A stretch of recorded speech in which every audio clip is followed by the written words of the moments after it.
रमन अपनी माँ नीतू और बीवी आंचल के साथ ही खुशहाल जीवन जी रहा था, लेकिन घर की सारी जिम्मेदारियां रमन के कंधों पर थी और रमन एक छोटी मोटी नौकरी करता था, जिस वजह से उसका घर सही तरीके से नहीं चल पा रहा था। और यही समस्या रमन को अंदर ही अंदर खाए जा रही थी। उसको परेशानियों में देख आंचल यानी रमन की पत्नी रमन से बोलती है। रमन जी, क्या हुआ? मैं देख रही हूँ कि आप कुछ दिनों से बड़े ही परेशान हैं। अगर कोई परेशानी है तो आप मुझे बताइए ना। हाँ चल, परेशानी तो है क्योंकि मैं इस कंपनी में पिछले 2 साल से काम कर रहा हूँ, पर अब तक मेरे मालिक ने मेरी सैलरी नहीं बढ़ाई। और अगर मेरी सैलरी इतनी ही कम रही तो आगे घर का गुजारा करना और भी मुश्किल हो जाएगा। अब मुझे समझ नहीं आ रहा कि मैं घर कैसे चलाऊं। ऊपर से मेरे शौक, मुझे उन्हें भी तो पूरा करना है। आप अपने मालिक से बात कर लीजिए, क्या पता वो आपकी सैलरी और बढ़ा दे। और अगर उन्होंने आपकी सैलरी नहीं बढ़ाई तो आप कोई और काम देख लेना। अब मुझे भी यही लगता है कि मुझे भी कुछ ऐसा ही करना पड़ेगा। अच्छा, मैं ऑफिस के लिए लेट हो रहा हूँ, मैं शाम को आकर तुमसे बात करता हूँ। अब इसी तरह से रमन अपने ऑफिस चला जाता है और ऑफिस का सारा काम करके घर आता है। उसके सारे शौक और ख्वाहिशें ऑफिस और घर के बीच दबकर मरती जा रही थी। अब अमन ऑफिस से घर और घर से ऑफिस के बीच में फंसकर रह जाता है। साथ ही उसके घर की जिम्मेदारियां भी बढ़ने लगती है। इन सब से परेशान आकर एक दिन रमन अपने दोस्त अमित से कहता है। अमित भाई, मैं तुझे एक सलाह देता हूँ, तू कभी शादी मत करना, क्योंकि जब से मैंने शादी की है तब से मेरे घर और ऑफिस के बीच में बिल्कुल फंस चुका हूँ मैं। मेरे सारे शौक दबे जा रहे हैं। मैंने ये सोचा था कि मैं खूब पैसे कमा लूंगा और खूब ऐशो आराम से जिंदगी जीऊंगा, लेकिन आज मैं 20-25 हजार की नौकरी कर रहा हूँ और ऊपर से अपना घर चला रहा हूँ। मेरे पास तो अब इतनी फुर्सत भी नहीं है कि मैं तुम लोगों के साथ बैठकर किसी दिन पार्टी कर सकूं। अरे भाई, तो फिर किसने तुझे कहा था गरीब लड़की से शादी करने के लिए? तू तो देखने में भी इतना स्मार्ट गुड लुकिंग है, तुझे तो किसी लड़की को फंसाना चाहिए था यार। अगर आज तू किसी अमीर लड़की से शादी करता तो आज तेरी मौज ही मौज होती। देख, तेरा भाई अमीर लड़की से शादी कर रहा है और बदले में तेरे भाई को दहेज में एक बंगलो, एक मर्सिडीज और बहुत सारा कैश मिल रहा है। तेरी तो निकल पड़ी बेटे अमीर लड़की से शादी करके। खैर, मैं चलता हूँ, मेरी किस्मत में तो आज भी रोना ही लिखा है और कल भी। इतना बोलकर रमन अपने घर जाता है, पर रमन के कानों में अब भी अमित की बातें गूंज रही होती है, जिसके बाद रमन मन ही मन सोचता है। अमित बोल तो बिल्कुल सही रहा है। मैंने बेकार ही आंचल जैसी गरीब लड़की से शादी करी। अगर मैंने भी किसी अमीर लड़की से शादी की होती तो आज मुझे गरीबी नहीं देखनी पड़ रही होती। इस तरह से रमन अपनी पहली शादी को कोसने लगता है और ऐसे ही कुछ दिन बीत जाते हैं और एक दिन रमन की मुलाकात कोमल नाम की एक अमीर लड़की से उसी के घर पर होती है। दरअसल कोमल रमन के मालिक की दोस्त की बेटी थी और रमन कुछ इम्पोर्टेंट डॉक्यूमेंट कोमल के पिता को देने के लिए उनके घर गया था। अब क्या था, रमन को देखते ही कोमल को उसकी पहली नजर में प्यार हो जाता है। वो अपना दिल रमन को दे बैठती है। वो दोनों एक दूसरे से अपना नंबर भी चेंज कर लेते हैं। फोन पर घंटों घंटों बातें भी करते हैं। वैसे मेरे पापा बता रहे थे कि तुम शादीशुदा हो और अपनी पहली बीवी से तुम्हारी कुछ खास बनती नहीं। वैसे क्या रीजन है जो तुम अपनी पहली बीवी को पसंद नहीं करते? कोमल यार, शादी एक पवित्र रिश्ता होता है और मैं आपसे बहुत प्यार करता हूँ और शादी जैसे पवित्र रिश्ते को मैं बहुत अच्छे से निभा रहा हूँ। पर मेरी बीवी वो मुझसे खुश नहीं है क्योंकि मैं गरीब हूँ और उसे किसी अमीर लड़के से शादी करनी थी। तुम नहीं जानती, पर मेरी बीवी का अफेयर चल रहा है एक अमीर लड़के से। मैं ये सब कुछ जानता हूँ, पर मैं फिर भी उसे छोड़ नहीं पाता। अब तो बस मुझे किसी का सहारा चाहिए, कोई ऐसी लड़की चाहिए जो मेरे दुखों को समझ सके, ताकि मैं जल्द से जल्द अपनी बीवी को छोड़ सकूं, ताकि वो भी अपनी जिंदगी में खुश रहे और मैं भी। रमन की चिकनी चुपड़ी बातें सुनकर कोमल उसकी बातों में फंस जाती है और वो दोनों बहुत जल्द एक दूसरे से शादी कर लेते हैं। शादी के बाद जब रमन आंचल की अमीर सौतन को घर लेकर आता है, आंचल के पैरों तले जमीन खिसक जाती है और अपने पति से कहती है। रमन जी, आज मेरा जन्मदिन था और मुझे लगा था कि हर बार की तरह आप मेरे लिए कोई बहुत अच्छा तोहफा लेकर आएंगे। पर ये क्या, आप मेरे जन्मदिन वाले दिन मेरे लिए मेरी अमीर सौतन लेकर आए हैं। क्या मैं आपसे पूछ सकती हूँ कि आपने मुझे इतना बड़ा धोखा और ये अमीर सौतन क्यों ला कर दी? रमन जी, ये सब कुछ क्या हो रहा है? तुमने तो मुझे कहा था कि तुम्हारी बीवी का अफेयर चल रहा है, वो खुद तुम्हें छोड़कर जाना चाहती है। पर आंचल को देखकर तो लग रहा है कि वो तुम्हें नहीं बल्कि तुम उसे छोड़कर जाना चाहते हो, और वो किसी अमीर लड़की को नहीं फंसा रही बल्कि तुमने मुझे फंसाया क्योंकि मैं अमीर हूँ। हाँ रमन, तू ऐसा निकलेगा ये मैंने कभी सपने में भी नहीं सोचा था। तूने क्या सोचकर मेरी बहू के होते हुए इस अमीर सौतन को इस घर में ले आया? तुझे क्या लगा कि हम इस लड़की को स्वीकार कर लेंगे? ऐसा कभी नहीं हो सकता। आप सब मुझे माफ कर दीजिए, पर मैंने ये सब कुछ हमारे लिए किया, हम सबके लिए किया। मेरी गरीबी, मेरी लाचारी की वजह से आंचल और माँ आप खुश नहीं थे। मैं अपने शौक पूरे नहीं कर पा रहा था। और कोमल, तुम भी तो मुझसे प्यार करने लगी थी और मैं तुम्हारा दिल भी नहीं तोड़ना चाहता था।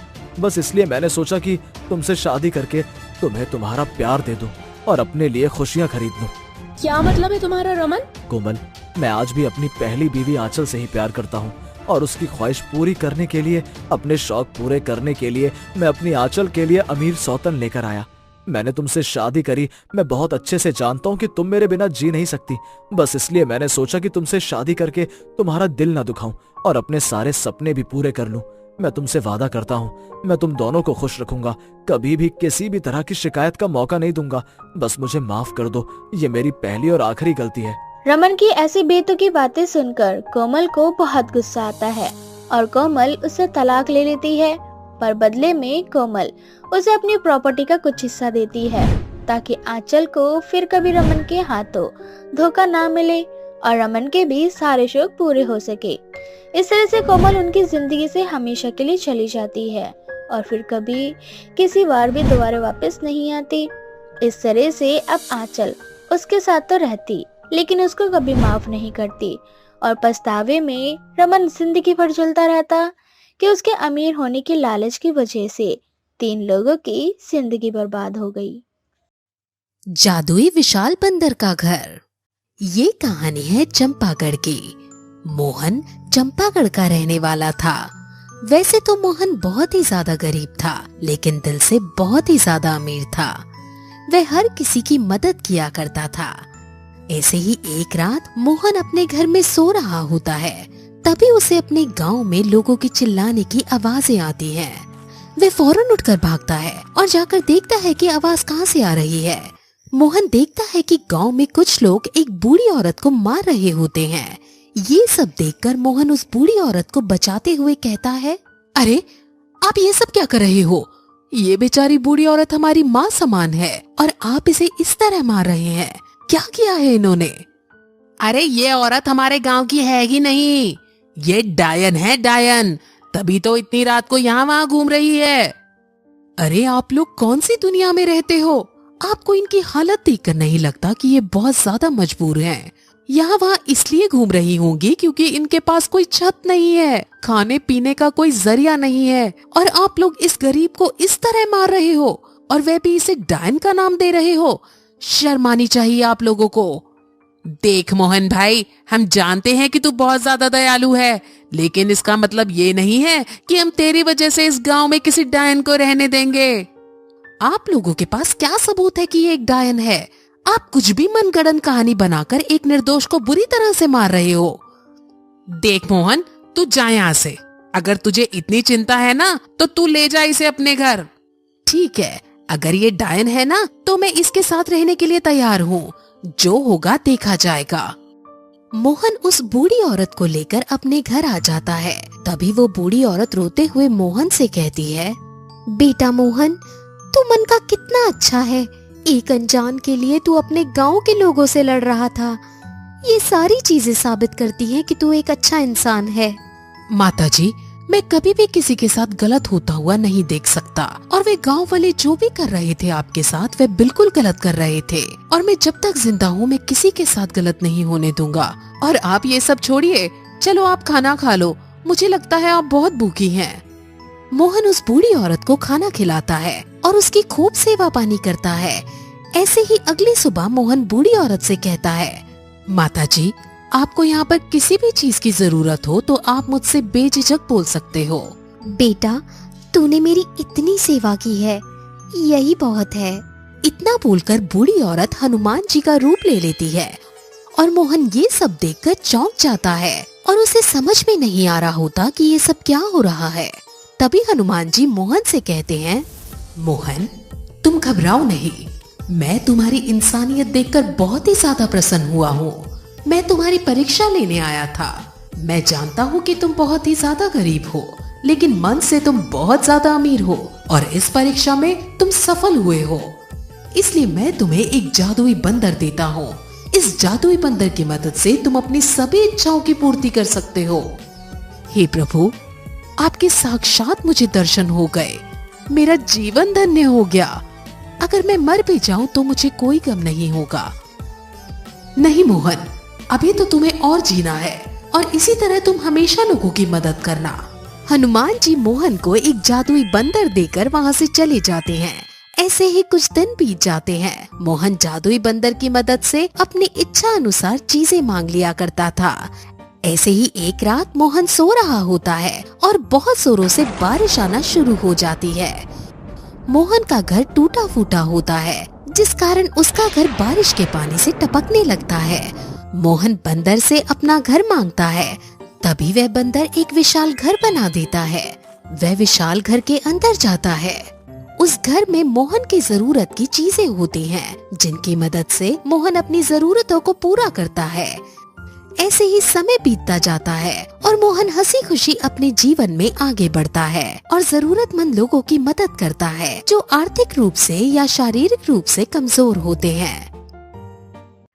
चुड़ैल की खूनी चक्की। रामपुर नाम के एक छोटे से गांव में हरिया नाम का एक व्यक्ति अपनी बीवी सुमन और छोटी बेटी निशा के साथ रहा करता था। हरिया बहुत गरीब था और वो अपने घर की आर्थिक व्यवस्था चलाने के लिए एक छोटी सी चक्की की दुकान पर काम किया करता था।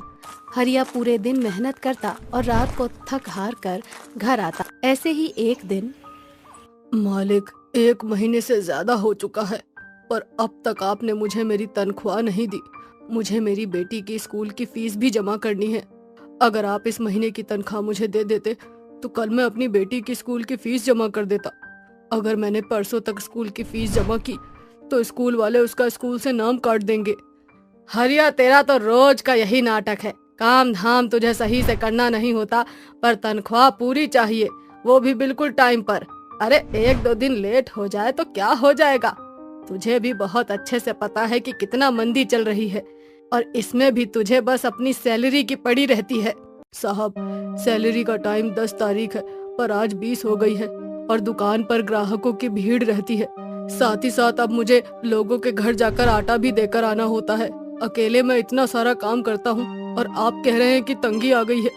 ऐसा मत कीजिए मालिक, मुझे मेरी मेहनत की कमाई दे दीजिए। अब तू मुझे बताएगा कि मेरा काम कैसे चल रहा है और कैसे नहीं। ऐसे काम करने वाले व्यक्ति मुझे नहीं चाहिए। ये पकड़ अपने पैसे और कल से मत आना मेरी चक्की पर। इतना बोलकर चक्की का मालिक हरिया को अपने काम से निकाल देता है।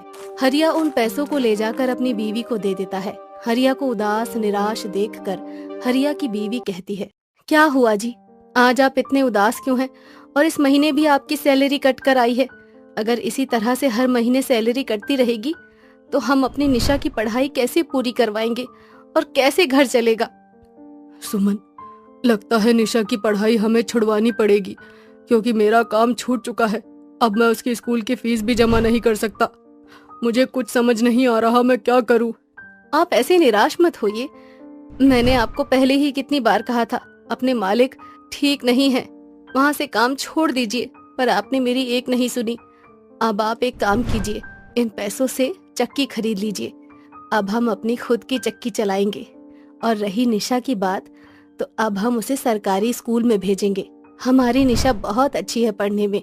मुझे निशा पर पूरा विश्वास है कि वो सरकारी स्कूल में भी बहुत अच्छे से पढ़ाई करेगी। जिसके बाद हरिया उन पैसों से चक्की लेने जाता है, परंतु उसके पैसे कम पड़ जाते हैं। जिसके बाद वो पुरानी चक्की लेने की सोचता है और एक साहूकार के पास जाकर पुरानी चक्की ले लेता है। पर साहूकार हरिया को वो चक्की फ्री में दे देता है और जल्दी से जल्दी अपने साथ ले जाने को बोलता है। ये देखकर हरिया बहुत खुश हो जाता है और चक्की को लेकर घर आ जाता है और अपनी बीवी से बोलता है, सुमन, ये पैसे रख लो, अब हमारी निशा प्राइवेट स्कूल में ही पढ़ेगी। देखो, ये चक्की मुझे मुफ्त में मिल गई है। पुरानी है पर काम करती है। मैंने वहीं पर इस चक्की को चलाकर देखा था। ये तो बहुत अच्छी बात है। हम कल ही चक्की की पूजा करके अपना नया काम शुरू करेंगे। इतना बोलकर वो उस चक्की को कमरे में रख देते हैं और खुद सोने के लिए चले जाते हैं। सब सो रहे होते हैं, तभी आधी रात को निशा को चक्की चलाने की आवाज सुनाई देती है। निशा उठकर चक्की वाले रूम में जाती है जहाँ पर चक्की रखी होती है। निशा चक्की के पास जाकर देखती है कि चक्की अपने आप ही चल रही है। ये देखकर निशा बहुत डर जाती है, पर फिर भी हिम्मत करके चक्की के पास जाती है और चक्की बंद कर देती है। निशा चक्की बंद करके अपने कमरे में जाने लगती है कि एक बार फिर से चक्की चलने लगती है। निशा पीछे मुड़कर देखती है तो चक्की अपने आप चल रही होती है। ये देखकर निशा बहुत तेज डर जाती है और बाहर की ओर जाने लगती है। तभी दरवाजे पर उसको एक चुड़ैल नजर आती है। उसको देखकर निशा बहुत तेज चिल्लाती है और वहीं पर बेहोश हो जाती है। निशा की आवाज सुनकर हरिया और सुमन भागते हुए अपनी बेटी के पास आते हैं और निशा को उठाते हैं। निशा होश में आती है और अपने माता पिता से बोलती है, माँ, ये चक्की सही नहीं है। इस चक्की पर किसी चुड़ैल का साया है। मैंने अपनी आंखों से देखा उस चुड़ैल को। बेटा, तुमने जरूर कोई सपना देखा होगा। सो जाओ, ऐसा कुछ नहीं है। देखो, चक्की अपनी जगह पर है, यहाँ कोई भी नहीं है। इस तरह से सुमन और हरिया निशा को समझा बुझाकर वहाँ से चले जाते हैं। ऐसे ही अगले दिन भी निशा को फिर से वो चुड़ैल नजर आती है जो चक्की चला रही होती है।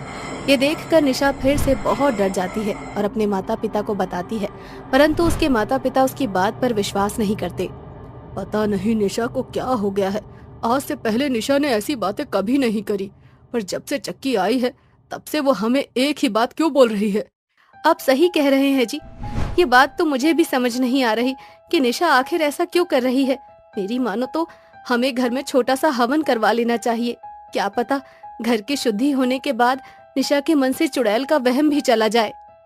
इतना बोलकर हरिया और सुमन सोने के लिए चले जाते हैं। उस रात फिर से घर में चक्की चलने की आवाज आती है। इस बार ये आवाज सुमन को भी सुनाई देती है। चक्की चलने की आवाज सुनकर सुमन डर जाती है और हरिया को उठाती है। हरिया को भी चक्की चलने की आवाज सुनाई देती है, जिसके बाद सुमन और हरिया हिम्मत करके चक्की के पास जाते हैं, जहां वो देखते हैं कि एक चुड़ैल चक्की चला रही होती है। ये देखकर वो दोनों बहुत डर जाते हैं और हरिया चुड़ैल से बोलता है, कौन हो तुम? ये मेरी चक्की है, इसे सिर्फ मैं ही चलाऊंगी। समझ में आई बात? अगर तुमने इस चक्की को चलाने की कोशिश की तो मैं तुम्हारे पूरे परिवार को खत्म कर दूंगी। अपनी सलामती चाहते हो तो जैसा बोल रही हूँ वैसा करो। ये सुनकर सुमन और हरिया बहुत ज्यादा डर जाते हैं और अपनी बेटी के साथ अपने घर से बाहर चले जाते हैं। अगले दिन सुमन और हरिया एक बाबा को बुलाकर लाते हैं। बाबा उनके घर में एक हवन करवाता है।